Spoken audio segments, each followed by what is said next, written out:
If you want to start selling on Amazon for a relatively low budget, then there's a certain number of constraints that you need to work under. In today's video, we're going to go into more detail on what those are and how you can navigate those as we continue to document the journey of launching a product on Amazon for under £1,000. Well, welcome back to another installment of Brand Builder Diaries, where you get to come along the journey with me as I launch products, build brands, and do all of that fun stuff. We're in the middle of a mini series or looking at how we can launch products for low budgets and what criteria you need to use. But I'm not just going to tell you about it. I'm going to show you how I'm doing. I'm actually going to launch this product. And in today's video, we're looking at some differentiation factors, some criteria that we have to remind ourselves of, and then going on to source that product. How we're going to source that product, what negotiation factors we're going to think about, and then looking at actually how we're going to go and find these suppliers. For those that don't know, welcome to the channel. My name is Ben Donovan and I'm the founder of brandbuilderuni.com, where we help people to launch profitable products and grow brands that last. And so if you want to grow a brand that lasts, if you want to build a business that isn't just here today and gone tomorrow, then make sure you subscribe, because that's exactly what this content is designed to help you do. So I hope you've enjoyed the last couple of installments of Project1K. We're recording these episodes live inside of our Brand Builder University community so that our members can kind of ask questions, debrief, all that kind of good stuff. What you're going to see now is the next live recording of that. I went through this process, showed them all what we're doing, and kind of recorded it live. And so we're going to jump into that right now. I'm going to recap what we've been through and then dive into this week's topic. So I hope you find it helpful. Let me know any comments or questions you have down in the comments below, and let's get into it. Okay, so welcome back to Project1K. Just going to do a bit of a recap initially, what we've done previously on Project1K. The first thing we talked about on the first week, we talked about the budget. Basically, we're going to be launching a product, attempting to launch a product for £1,000 or less. And so we're going to see how that goes. The second thing we talked about was some starting criteria. What kind of criteria we were looking for in this product in order to be able to do this for under £1,000. A lot of people say you can't do it, but we're hopefully going to prove with an active case study that it is possible if you understand the right metrics and look at the right things. And those things that we discussed were, number one, low to medium demand. There's no point you going after high demand if you've got a low budget, because you really need to be able to, have stock in and have some consistency with your sales. Otherwise, the algorithm is not going to be your friend. We also talked about how it needs to be small and light, because we want to, in an ideal world, be able to ship it by air for a cost-effective price, so that we can order a low amount of units, so that we can, make our low budget go further. Because if we have to ship it by sea, really, we're going to want to order around 3 months worth of stock, which means the ability to, target anything that's making any decent volume of sales is going to be really pretty much gone. In order to be able to make it stretch, if we can do air shipping and get the whole process down to 4 to 6 weeks, then we can really sort of double the amount of stock we can order with that budget and be able to grow a little bit quicker, turn that money around quicker. If you want to grow your business quicker, remember, it's all about return on investment. If you can turn that money around quicker, you've got the potential to grow that business quicker, and you're off to the races. I didn't mention this last time, but we also want to look for a short lead time. That's a manufacturing time. Some products might have a 60-day lead time. Some products might have a 10-day lead time. Now, I'll talk about customization a bit as we get into this. With a low budget, there's a limited amount of customization we can do to a product, which is going to be a factor in this project. So that's going to potentially affect the lead time, because generally, if you want more customization, it takes more time to manufacture it. But if we're getting something that's relatively off the shelf and we're just making a few small changes, hopefully that should give us a short lead time.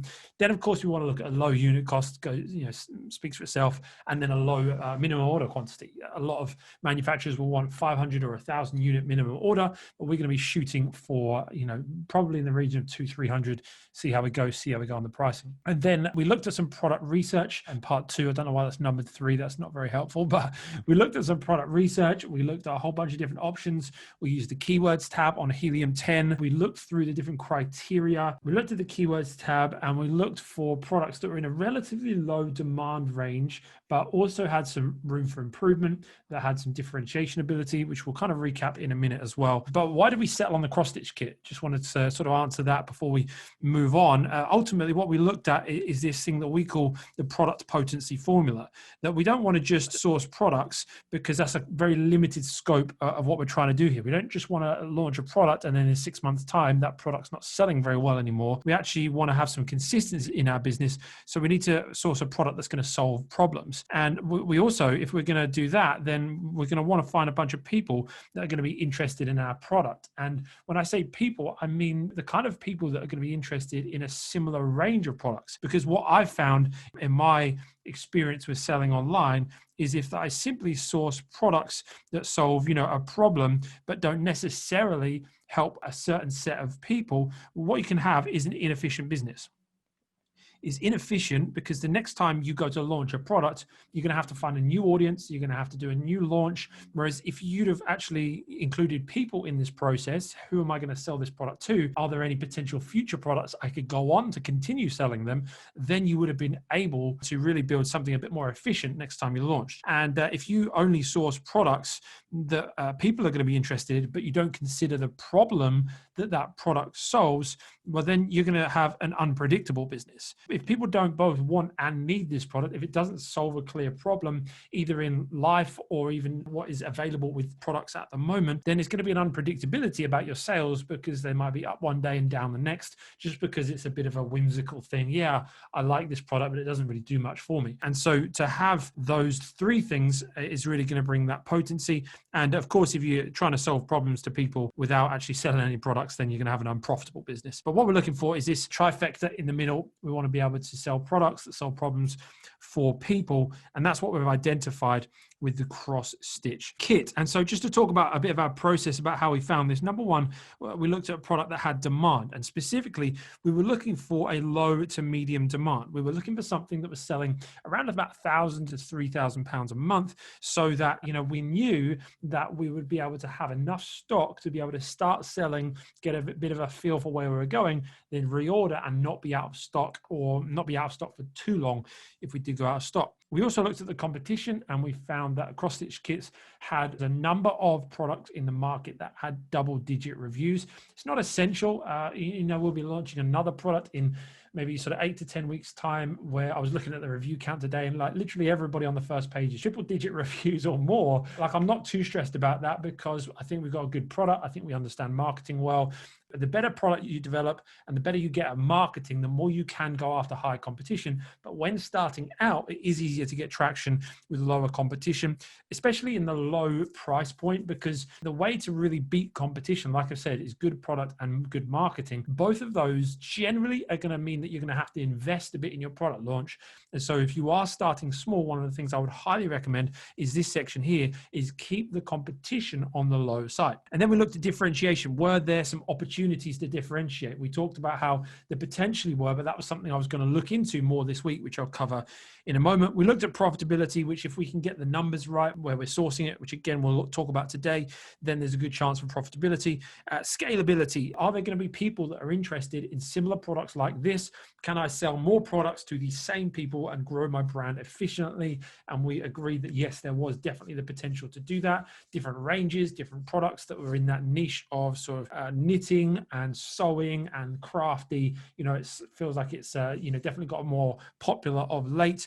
And then possibility. Are there any restrictions that would stop me selling this product? And no, there weren't the only restriction I just need to be aware of. I can't infringe on any copyrights, any trademarks for designs and Disney and all of that kind of stuff. So just need to be aware of that. Some of the other 1K factors just down here, of course, it was a low unit cost. So it's selling kind of the starter bundles that we're looking at are selling for between sort of £9 to £13, £15. Therefore, our unit cost is going to be relatively low.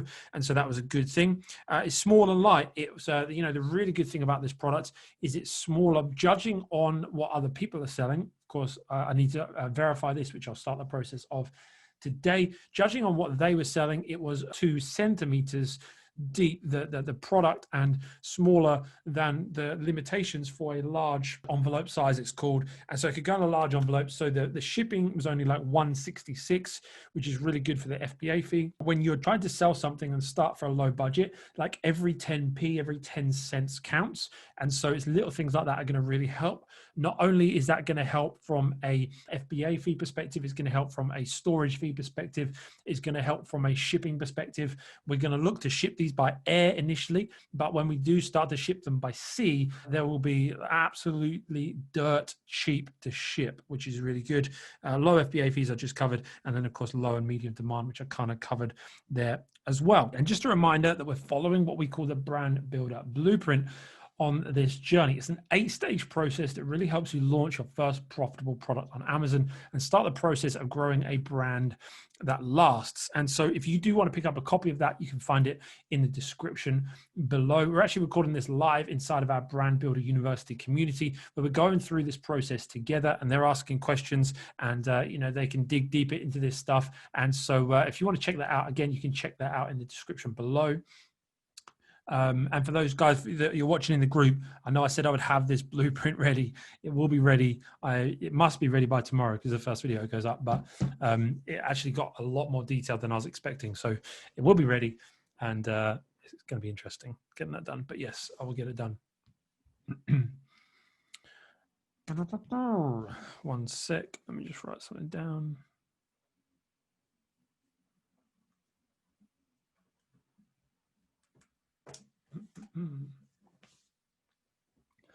And so if you want to join the next one of these live sessions of us going through this together and be able to ask questions and get feedback, then definitely check out Brand Builder University below. Okay, so this week we're looking at stage 3. We're looking here at the ability to be able to source products. And just a reminder, the reason we're doing this 8-stage process, this is like the scaffolding that builds this stuff in the middle. To build a brand that lasts, because this is my passion, right? It's not just a product that you sell for a couple of months, get some nice dopamine hits as you refresh your Amazon app. The idea is something that lasts. And so I genuinely believe that any brand that's successful has these 4 things: values you represent, products you develop, assets you own, and traffic you control. And these kind of 8 steps help build these things into your business. That's why we're going through it in this order. And so this week we're looking at sourcing, which of course is about products you develop. And when it comes to products you develop, one of the big things is differentiation, which is what we're going to be looking at to kick us off today. But I also do want to keep myself accountable and just let you guys know exactly how the process of this is going. I said that I would try and document this as openly as possible, both from a financial perspective, also from a time perspective. And so what I'm going to do each week over these 8 sessions of Project 1K is do an investment log each week to let you know not only how much money have we put into this so far, but also how much time. The only money, I was going to put £0, $0 on this, right? But the only money that we have spent to find this product. And so I used Cerebro and the X-ray tool to be able to do this. And so what I've done is I've included the cost of what it would cost you to get a full package of Helium-10 for 1 month with my discount code, which you can find in the link in the description below. It's like $47.50 once you had the 50% off, which is about £33. So wherever you are, it's around about that kind of money. So far, that's how much money, technically speaking, to make things all fair and even, I've invested into this project so far. And then when it comes to time, we're on stage 3, part 3 of Project 1K. In stage 1, we just kind of set out the budget and the criteria. Maybe you would have seen that episode. If you haven't, you can check it out on the Project 1K playlist. And we took about 20 minutes just to talk about the criteria, the budget we were looking at, and how the project was going to work. Then stage 2, we went deeper then into some product research. It was about 1 hour and 20 minutes all in that session. The edited version on YouTube would have been much shorter, but it was about 1 hour and 20 minutes of, searching through, looking through questions back and forth with the community. That was where we kind of stopped on the session last week. And I said that I would get some things done in order to prepare for this week. I didn't get much done, as you can see. I was really busy last week. And so then yesterday, Sunday afternoon, I'm like, oh, crud.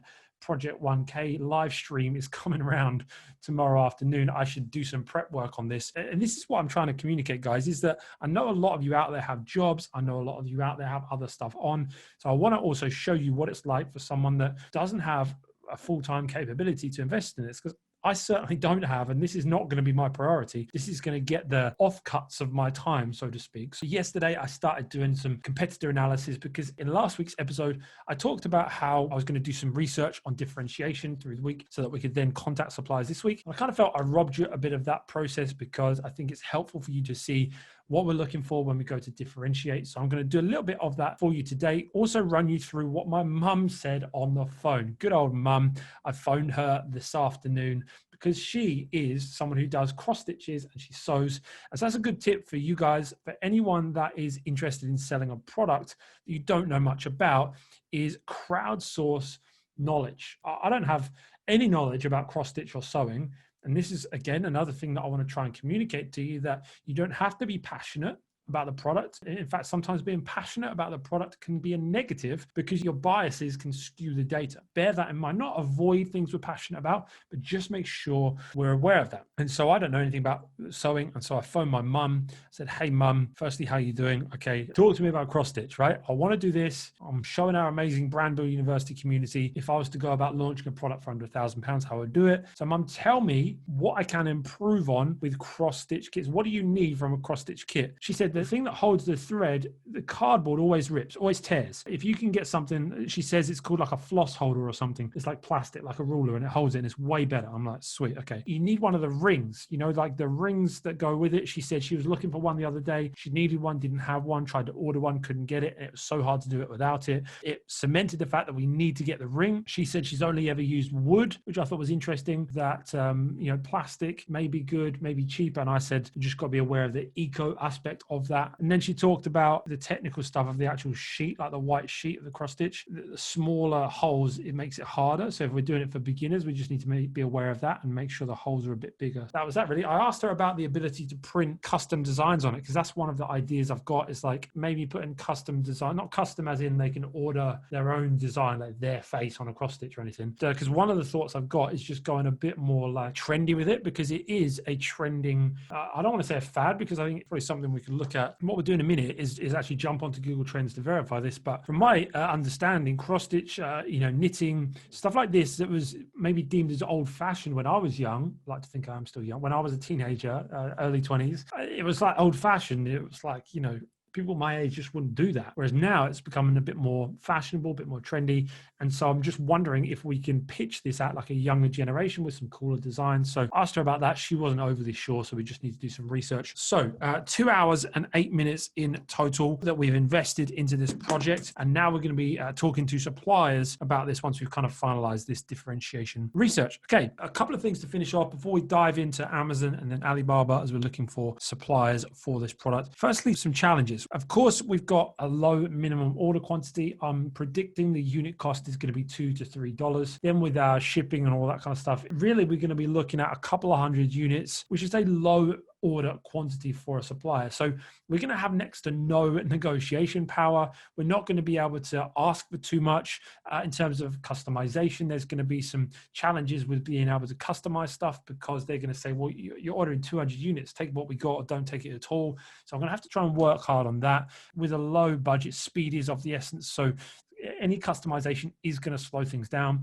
Another project we're doing at the other end of the budget scale has been slowed down by 3 or 4 weeks because we've done a lot of customization to it. That's been frustrating. I just need to be aware of that and not try and do too many customizations anyway. So when it comes to that, we've got some potential remedies, is to prioritize 1 or 2 differentiation factors only. And so if you're looking to start selling on Amazon for a low budget, and just a reminder, we probably will only start selling on Amazon. I probably won't create like a Shopify store and start building an audience too much. A, just because the investment of time, but B, also the money that it would take to sort of host a website, all that kind of stuff. We want to start on this low budget. I would recommend, if at all possible, doing all that stuff, because for lots of reasons I've covered previously. But on a low budget, we need to be really focused. That includes in the area of differentiation. So there might be 5, 6 different things which I potentially could change about this product, but I'm going to have to be focused on what I change. Second thing is I'm going to have to be willing to chew on a bit of mediocrity. I'm going to have to be willing to look at something and know this isn't the best version of what it could be, because budget doesn't allow. In business, when you do have to chew on a bit of mediocrity, you need to make sure you don't get a taste for it. Don't allow that to become the norm, that you just cut corners. Make sure you're just chewing on it, but you're not getting a taste for it. Number three, the big thing that I think we're going to have to do with this is that we're going to need to major on things that don't cost. We're going to have to major on a good listing. From the very brief look I've had of the competitors, a lot of them are written in Chinglish and the infographics aren't particularly great at all. So that is one area I'm going to major on in order to stand out. Brainstorm some other ways of what can I do to stand out with my product that don't cost. Maybe that is building a social media following. And for anybody on a low budget, that would be 100% something I would do. I just don't have loads of time to do that. As I've said before, if you don't have much money to invest in something, then your best bet is to try and invest a whole bunch of time. What can you invest time in that would otherwise cost you money, that's going to save you money, and then you can build up over time? As soon as physically possible, you want to get out of that mindset, because you want to invest a little bit of money to save a whole lot of time. It's the whole reason we do this whole business thing. However, when you're starting out, you might have to flip it around and major on things that don't cost. Invest a lot of time to save a little bit of money. Work hard at compounding each and every day, so that in a year's time, things are flipped on the head, right? What I'm going to do is I'm going to jump into Google Trends, just have a look at cross-stitching and knitting, all that kind of stuff. Pretty consistent. That's in the States. Let's go worldwide. Oh, I don't know. Bit of a peek around lockdown. Let's try United Kingdom, because that is where I'm going to be selling it. So it has kind of peaked a bit in the last sort of 6 months. However, obviously, as you can see, pretty consistent for the last 5 years. Knitting. What time of year does that grow? Yeah, winter, I suppose, because it gets cold in the United Kingdom. So as you can see, it's pretty consistent over the long haul. So we're doing good there. And one of the other things, the good things that we were looking at in terms of the positives for it, was there is a good spread of keywords for it, which is really good too. If you're trying to get into a more competitive market, the key thing you need to look for is a wide spread of potential keywords that are relevant to your product, because the more variance you have in the keywords, the more ability you're going to have to target those lower volume, lower competition keywords early on, which cost you less to target, because you have to do less sales, which means less marketing, to be able to get onto the first page or two. And then over time, you can grow your keyword dominance. We were looking at cross-stitch kits for adults. So what we're going to do to kind of finish up on the differentiation side, before we go and speak to suppliers, I want to have a really good idea of what I want to source, of the differentiation I want to be able to employ in this. So I'm going to grab the X-ray up here. You can see straight away here, these first two, they've got like the cardboard and their plastic frame. So if I get a wooden frame and plastic thing here, of course $8.99 is not much money. It will be hard to be profitable, so I've got to try and find some ways how I can nudge that price up to $9.99, $10.99. What I can't afford to do is bundle too much and then push the unit cost up. Okay, so we've loaded up X-ray, and now we are going to sort by review count. I'm going to choose those with the most reviews, but also have a relatively low rating. They're all about 4.5 stars, so there'll be some potential in here for all of them. We only want to choose relevant products. Okay, let's check them out. I'm going to check a couple of each out. I'm going to go into this style here. I'm interested by this because $12.99 is a better price point. I covered this briefly last week, but just as a reminder, a big way of how we look for ways to differentiate is by looking through the reviews. Thankfully, again, with Helium 10, they make this far easier with this tool called Review Insights, whereby you can load it up and you can process all of the reviews that a product has. You can get rid of the 5-star ones because generally they're just pretty positive. Sometimes you might want to get rid of the 1-star because they can just be like not very helpful because they're just angry people.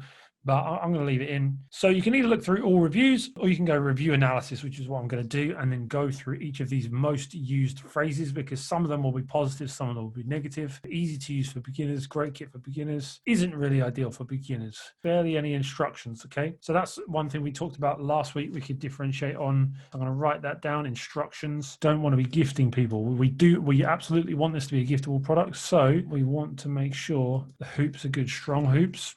So hoops and instructions are the two key things from there. No needles. Okay, so I need to make sure. I would have felt like that's pretty obvious, but we need to make sure there's needles in there. Let's just run this one as well, just to see if we can find any other ones, and then we'll move on. Ultimately, this is going to take a lot of time. I think one of the big things that's going to hold people back is their inability to just to make a decision and move forward. For me, time is of the essence. Money loves speed, and I just want to get moving. I don't need the perfect product. I just need to get started, because you can't steer a parked car. Once you get the thing moving, you'll learn so much more once you get started than you ever would just sitting on the sidelines and waiting for that perfect product. Full explanations with pictures. This could be one of our challenges, because I'm not sure that our Chinese suppliers are going to let us change the instructions. Okay, so just lots of cheap, and this is obviously what we're going to have to fight against, because there's a lot of people talking about the cheap quality, and we're going to be sourcing something that is going to be cheap. So we just need to push for ways to create or ensure quality without it blowing the budget. We're going to be looking at instructions. We're going to be looking at the hoops.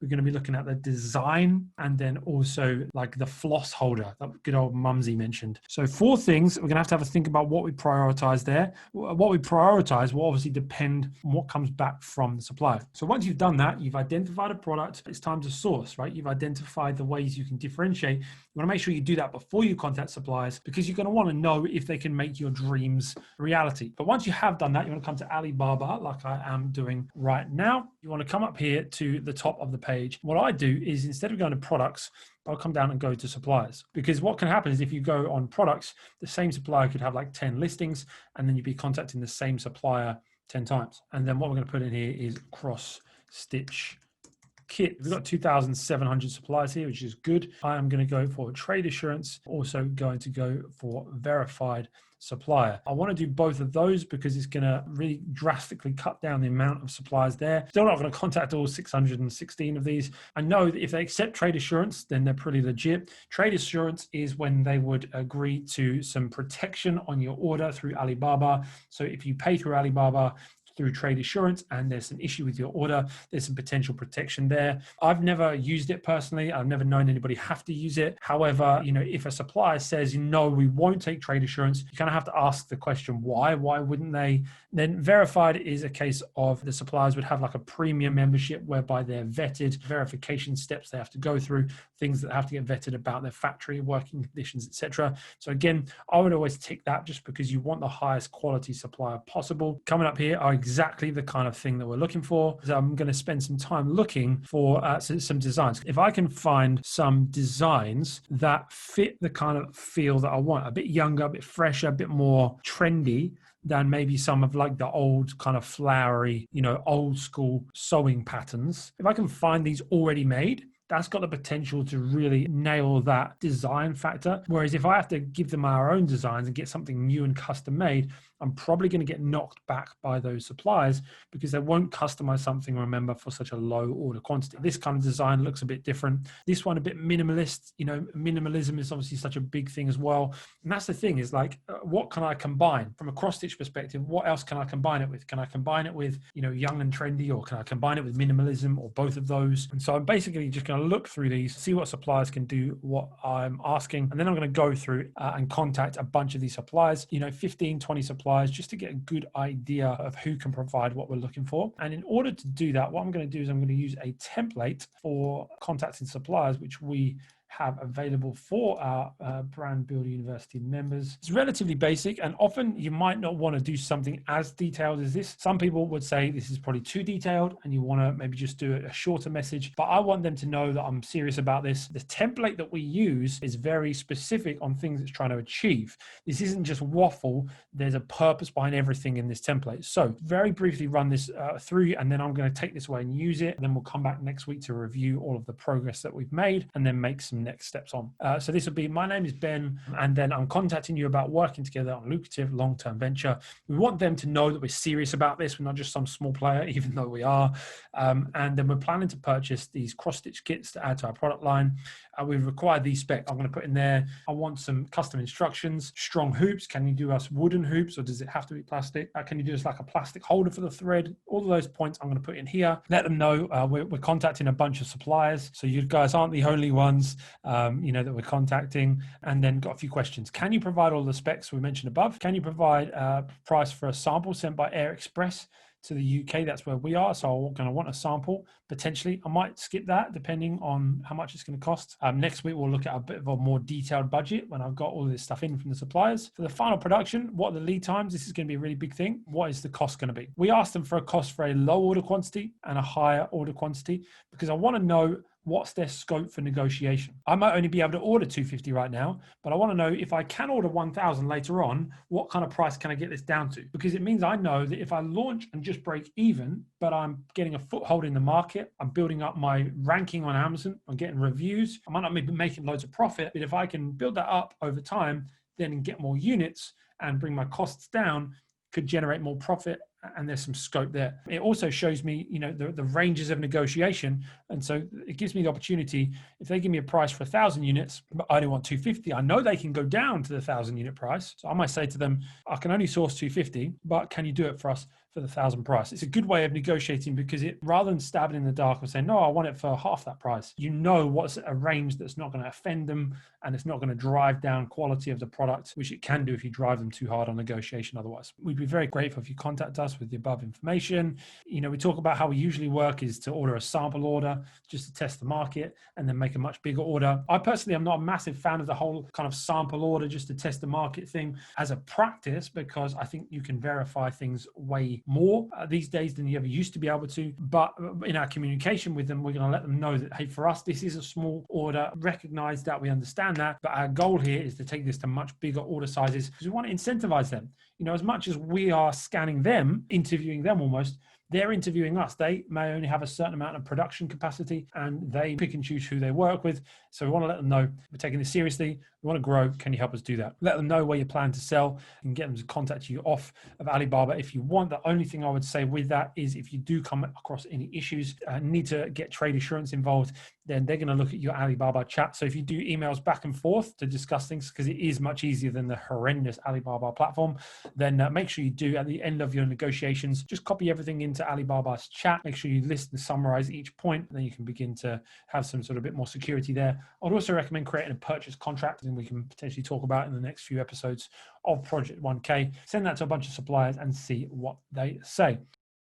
All right, well, that was part 3 of Project 1K. And what I'm going to be doing over the next few days, of course, is now contacting suppliers and trying to get these things, factors in play. It's going to be a challenge because we're working on a low budget, low MOQ. A lot of them are going to resist the changes we want to make, but we'll try and use the old tactics of persuasion, see what we can come up with and see what comes into play. And what I will do, of course, is keep you completely posted on the journey. If you haven't done already, make sure you're following us on the channel by being subscribed. Also, check out the Brand Builder Uni Instagram page where we'll be documenting more of the day-to-day of this journey. Definitely follow us along the journey there. And if you want to dive deep into conversation, then make sure you join the Brand Builder Society, which is our free Facebook group. You can check that out in the description below. And if I can help with anything else, you know where we are. Please let us know. Excited for you to see the rest of this journey, see how it unfolds. Hopefully it goes well, and I'll see you in the next one real soon.